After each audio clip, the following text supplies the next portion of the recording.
ka rike ka bi umarnin ubangiji.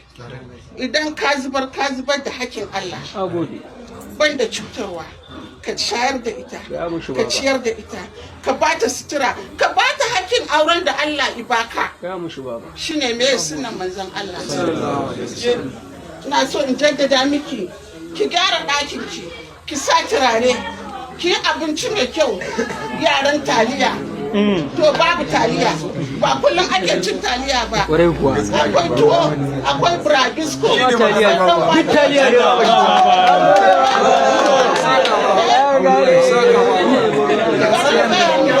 idan masara Allah isa mutunci ya kawo miki masara, to kina da fannin da zaki sirfa masara daban-daban. Zaki tuwo da masara, zaki gwate da masara, zaki yi burabisko da masara, zaki yi miyan kuka, miyan kubewa, miyan taushe. Wallahi zan gaya miki kwayan hatsi in kika ɗauka kika ba wani, in ba da fafe bane ke barauniya ce.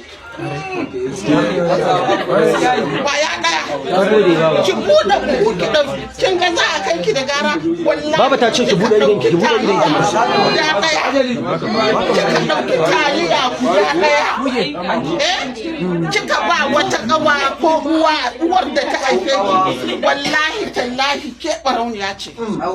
Domin sata ne, mijinki bai sani ba, saboda haka a kiyaye hakkin miji.